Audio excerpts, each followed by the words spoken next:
YouTubers were on top of the world, going on tours, writing books, releasing songs.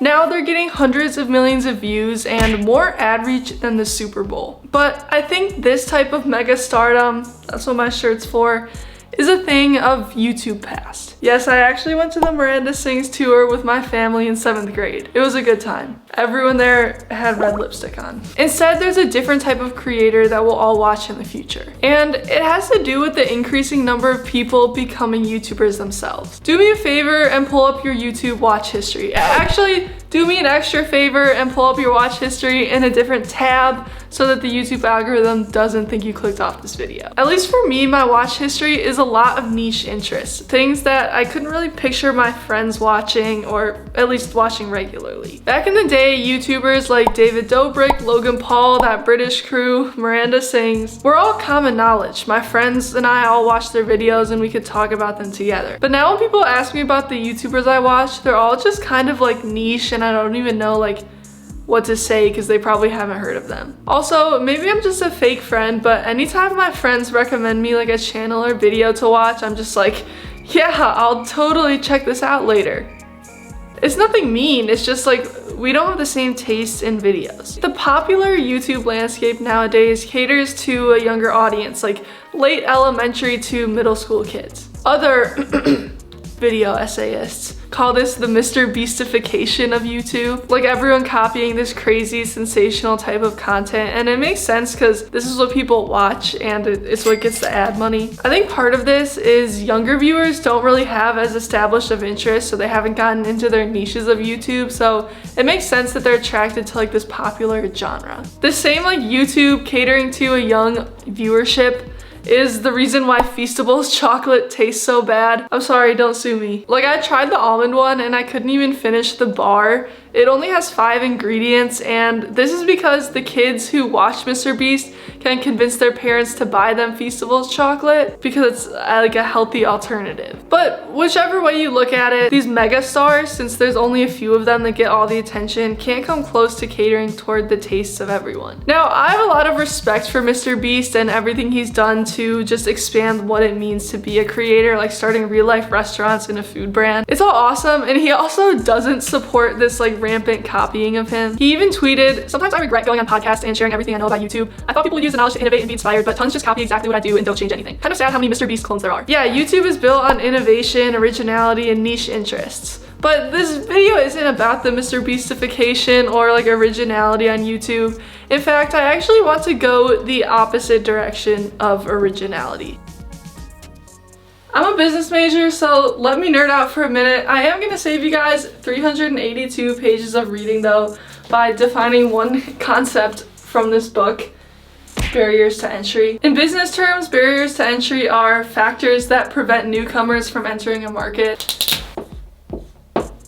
But for our purposes, it's basically things that make it harder or easier to start and grow a YouTube channel yourself. You don't have to be a creator to find this relevant though, it definitely impacts your viewing experience. Basically, the higher barriers to entry, the fewer people post on YouTube. The fewer barriers to entry, the more people post on YouTube. And obviously in the future, barriers to entry are going to get super low. So we'll be flooded with content like this. Actually, every minute on YouTube, there are over 500 hours of content posted. This is my 10-minute contribution. Y'all are business experts now. There are 3 main barriers to entry though that I see decreasing in the future that will make more YouTubers. Social stigma, production quality, and access to information. It used to be really weird to have a YouTube channel. I had one all throughout middle school that I was public about. Honestly, I have a lot of respect for my 12-year-old self for going through that. But now creating content is pretty normal. 43% of Americans say that they want to make their own content. You can easily start a YouTube channel just using your phone, but also companies like Rode or Sony keep making technology that's specifically made for creators that's at pretty affordable price points and easy to use with a flip out screen, USB microphones, blurry backgrounds, the whole thing. This is the big one, especially with AI. Anyone will have access to enough information to make a basically good video with good information and content. This means that it'll really be the creator's personality rather than the actual content value that sets channels apart. So with these 3 things getting easier and easier, it's easy to see how YouTube will be flooded with new creators in the coming years and months. It already has been. I certainly don't think it hurts the platform, but it will have a big impact on how we as viewers interact with content and congregate around certain channels. Going forward, we are going to watch fewer famous YouTubers. Tim Ferriss, whose podcast has almost 1 billion downloads, noticed this trend too. I think the half-life of fame is just going to get shorter and shorter and shorter. The ability to create the durability of a George Clooney as we remember George Clooney, or say an Oprah Winfrey as we think of Oprah. I hesitate to say it's impossible, but it's going to be very hard to build that type of dominance and sustain that type of dominance. But I have a slightly different reason for the decline in fame. I think that in the future, information will be so accessible that we'll all basically know what to share, what makes good content. So any video you watch will kind of be the same in that regard. But with so many new YouTubers joining the platform because of these lowering barriers to entry, there will be tons of new personalities who all have slightly different ways of sharing this information. And I think personalities and style are something that AI can't truly replace, at least not yet. You know how sometimes you watch a YouTuber and you just feel like you get them, you vibe with them, you feel like you could be friends with them in real life? Well, as more people produce better videos, the chances of you finding people like this, whose styles, personalities, communities you truly love, you can find this in like any niche or interest you have. Big YouTubers who cater toward a popular sentiment are less likely to resonate as deeply with people if there's so much competition out there. Let me share a concrete example in the niche of booktube, people that make content about books. Jack Edwards is one of the most popular creators in this space, but let's say there's also a new channel named Jill. With more creators joining like Jill, then the chances of popular books being reviewed increases, so lots of people have the same content value. Jack's channel has dry humor. Sometimes very, very rich people make very, very poor decisions. Low-key videos, but he's also a university graduate in English, so he does have pretty in-depth analyses of books. Quality content, but maybe not the best for everyone if there are different styles available. Jill, on the other hand, can review the same celebrity memoirs, but she's a little bit different. She's a girl, she didn't study English in college. She might be a little older or younger, have a more upbeat sense of humor. You get it. There will be a lot of Jills to come from with different traits that cater to your unique taste. You don't just have to watch the big creators in the space anymore.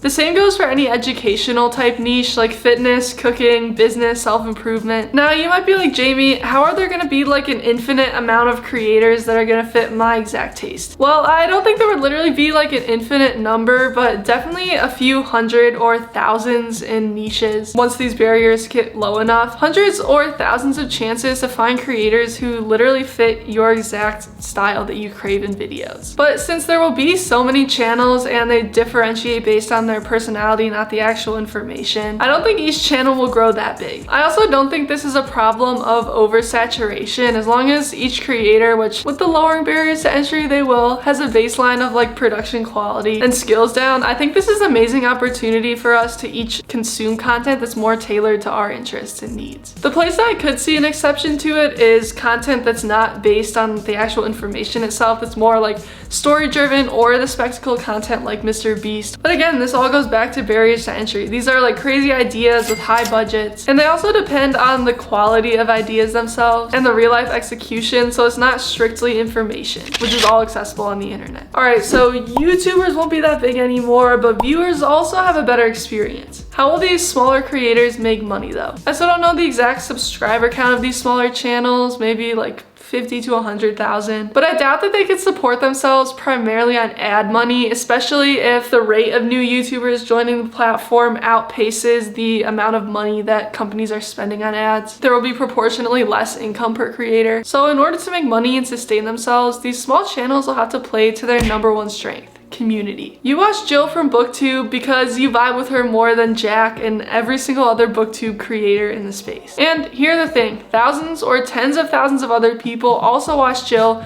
because they also vibe with her more than anyone in the space. The chances that you also vibe with people who watch Jill are like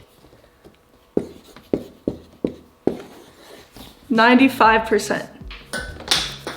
This is the future of YouTube if more and more creators keep joining widespread yet tight-knit communities where you have a lot in common with everyone. Back to money though, I think it's reasonable that viewers in the future will spend more money to support their favorite creators. In 2023, spending online is expected to increase 10.3%, and YouTube and Instagram are releasing shopping platforms in-app. So if creators build actually good products, not just another $97 course or a Hanes t-shirt with some random logo printed on it, then they both get paid and create a stronger community experience. Plus, it lets creators own something instead of just getting money from like businesses or ad deals. I have no clue what these products would actually be, but I'm completely fascinated by this business model. So if you have any input, I would love to hear it in the comments below. Apart from just money though, I'm fascinated by this idea that posting content online can just be another modern hobby, kind of like fishing or building puzzles. A way to be creative and build a skill in your spare time without any professional expectation at all. And you can be as dedicated to it or as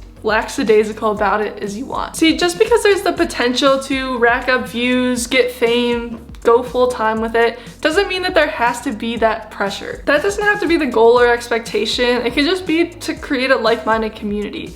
That's kind of my goal with this channel, Intense Inc. I would describe my goal for Intense Inc. to be like a community discussion. I loved all the comments on my last video about social media not being inherently bad. Like, they seriously made my way and made me view my own video differently. My goal is to investigate new ways to view topics that we interact with every day, like the YouTube videos that we watch or will watch, in hopes that it can teach all of us to live with a little bit more intention behind our daily actions. I would also love to start a dialogue in the comments today, so if you disagree with anything I said or you have any like thoughts or considerations to add, please comment and I would love to talk more about it.